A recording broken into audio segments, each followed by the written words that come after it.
जय श्री राम। मेष राशि के सभी मित्रों के लिए 25 अगस्त से 31 अगस्त के बीच कैसा समय रहने वाला है, इस बारे में हम चर्चा करेंगे। ये राशिफल बहुत महत्वपूर्ण है क्योंकि हम केवल आपके चंद्रमा के आधार पर राशिफल कभी नहीं बताते हैं। हमारा प्रयास रहता है कि सभी ग्रहों का जो कॉम्बिनेशन बनता है, क्योंकि देखिए चंद्रमा से आपका अच्छा बुरा समय पता लगता है, कौन सा दिन खराब है कौन सा ठीक है। लेकिन कुछ दिन नेचुरली खराब होते हैं, जैसे अमावस्या का दिन है, रिक्ता तिथियां हैं ये सब, और कुछ दिन बहुत अच्छे होते हैं, जैसे गणेश चतुर्थी आएगी अभी। ठीक इसी तरह से कभी कभी क्या होता है कि कुछ कॉम्बिनेशंस बनते हैं, विशेष कॉम्बिनेशंस। वो कॉम्बिनेशन जिस भाव में जिस जगह बन जाते हैं तो कुछ विशेष फल देते हैं। हमारे राशिफल में हम इन सभी चीजों का विशेष ध्यान रखते हैं, तो आप आगे बढ़ते रहिए हमारे साथ में। अभी हम बात करेंगे मेष राशि के लिए 25 से 31 तारीख के बीच के समय की। ये सप्ताह बहुत ही अच्छा है आपके लिए, स्पेशली जो लोग स्टूडेंट्स हैं, पढ़ने वाले बच्चों के लिए इस सप्ताह में कई सारी चीज़ें ठीक है। और जिन लोगों को रिलेशनशिप इश्यूज थे, लड़ाई झगड़ा बहुत ज़्यादा था, उन लोगों के जीवन में भी कुछ बेटरमेंट इस वीक में आने वाला है। कुछ ऐसा समय आएगा। स्टार्टिंग के दिन बहुत अच्छे हैं, लास्ट में थोड़ी सी प्रॉब्लम्स हैं और उसका आप थोड़ा सा ध्यान रखिएगा। ओवरऑल जैसा आपको पता है, मेष राशि को भी शनि की साढ़े साथी चल रही है। साढ़े साथी में स्ट्रेस बहुत सारा है। आपसे अगर पूछा जाए तो आप खुद ही कह देंगे मेरे पास ये सारी चिंताएं हैं, घर को लेके, परिवार को लेके, फैमिली को लेके, शादी को लेके, सबको लेके। क्योंकि शनि की साढ़े साथी का जो फर्स्ट फेज है, शनिदेव सिर पर विराजमान है, पहला चरण है, ये आपको स्ट्रेस दे रहा है। इस चिंता को अपने ऊपर हावी नहीं होने देना है, क्योंकि ये केवल चिंता नहीं है, नेगेटिव थॉट्स भी आएंगे। जिन लोगों को बहुत स्ट्रेस टेंशन रहता है, उनका स्ट्रेस बढ़ा हुआ है। नेगेटिव एनर्जीज इस समय पे बहुत ज़्यादा वर्क करती हैं। इस समय कहीं भी जाना आना हो, बहुत सेफ्टी के साथ में आप ध्यान रखिएगा। दूसरा, अभी जो समय चल रहा है ये आपको गलत निर्णय लेने के लिए मजबूर करेगा। ऐसा हो सकता है कि आप कोई चीज़ सोचें जो आपके लिए ठीक नहीं हो। तो कोई भी डिसीजन अगर आपको लेना है तो बहुत सोच समझ के प्रॉपर ढंग से लेना है, जल्दबाजी उसमें कुछ भी आपको नहीं करनी है। राहु ग्रह वर्तमान में आपको बहुत अच्छी जगह चल रहे हैं। 11वें घर में राहु है। एकादश भाव का राहु व्यक्ति को उद्योगपति बनाता है। अगर आपकी बचपन से इच्छा को एक बिजनेसमैन बनने की है तो ये परफेक्ट टाइमिंग है। ये समय ऐसा है कि आने वाले 18 महीने आपका कोई काम बहुत अच्छे से शुरू करवा सकते हैं। आपको इस समय का जितना हो सकता है उतना फायदा उठाना चाहिए। अगर आप इंडिपेंडेंट काम करना चाहते हैं, अपना व्यापार शुरू करना चाहते हैं। संतान के मामले में थोड़ा समय खराब चल रहा है। जिन लोगों को थोड़ा कंसीविंग का इशू है, संतान नहीं हो पा रही है, उनको अभी कुछ निराशा ही हाथ लगेगी, कुछ दिक्कतें आएंगी। सावधानी बरतिए, थोड़े समय का आप इंतजार कीजिए, आगे जाके जैसा चाहते हैं वैसा फल मिलेगा। फाइनेंशियल वे में अगर बात करें तो देखिए ओवरऑल वैसे ग्रह सब ठीक हैं। राहु कभी कभी क्या होता है कि सडन पैसा देता है, अचानक पैसा कहीं से आपके पास आ सकता है। अगर आप शेयर मार्केट से जुड़ा काम करते हैं या कोई ऐसा काम आपके पास है जहां से बहुत पैसा अचानक आता है, तो आपको ज्यादा प्रयास करना चाहिए। इस सप्ताह में लक्ष्मी योग भी बनेगा। लक्ष्मी योग के अलावा खर्चे का योग भी बनेगा। कब बनेगा, कैसे बनेगा, वो हम बताते हैं।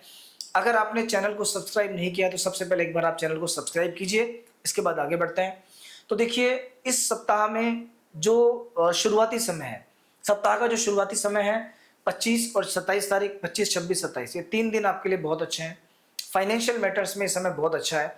थोड़ा खर्चा बढ़ा रहेगा। इन्वेस्टमेंट अगर होगा तो प्रॉपर जगह पे होगा, बढ़िया जगह पे होगा, उस इन्वेस्टमेंट का बेनिफिट भी आपको मिलेगा। 28 और 29 तारीख, ये 2 दिन भी ठीक है। व्यापार व्यवसाय में उन्नति होगी, इन्वेस्टमेंट किया जा सकता है, कहीं रुका हुआ अटका हुआ पैसा है उसके आने के चांस बनते हैं। प्रयास करेंगे, मेहनत करेंगे तो फल मिलेगा। लेकिन 30 और 31 तारीख, ये 2 दिन कामकाज की दृष्टि से ज़्यादा अच्छे नहीं है। आपको बहुत सावधानी बरतनी है, इन्वेस्टमेंट नहीं करना, पैसा उधार नहीं देना, और डे टू डे लाइफ में जो पैसा आप कमाते हैं, प्रतिदिन जो आपकी आय है, उसमें थोड़ी सी गिरावट देखने को मिलेगी। ये दिन ठीक नहीं रहेंगे आपके लिए। जिन मित्रों को पेट की थोड़ी सी तकलीफ है, उन लोगों को विशेष सावधानी बरतनी चाहिए, क्योंकि आने वाले 15 दिन पेट से जुड़ी बीमारियों के हैं। पेट बहुत परेशान करेगा। वैसे भी देखिए मेष राशि के व्यक्तियों को क्या होता है कि पित्त की समस्या रहती है, गर्मी बहुत ज्यादा रहती है पेट में, और वो परेशान करती है। तो अगर आपको भी एसिड बनता है, पित्त रहता है, तो ध्यान रखिए। गुस्सा नहीं करना है। क्रोध आपके लिए खराब हो सकता है, क्रोध का नुकसान हो सकता है, किसी से लड़ाई झगड़ा हो सकता है। और अगर किसी तरह का कोर्ट कचहरी का मामला आपका चल रहा है, उसमें बहुत अच्छे परिणाम आपको देखने को मिलेंगे। जो भी चीज जाएंगी आपके फेवर में जाएंगी, क्योंकि आने वाला लगभग 13 सितंबर तक का समय है, यह आपके पक्ष का समय है। ऋण, रोग और शत्रु, ये तीनों चीजें कमजोर पड़ेंगी। ये तीनों चीजों से आपको बचाव महसूस होगा।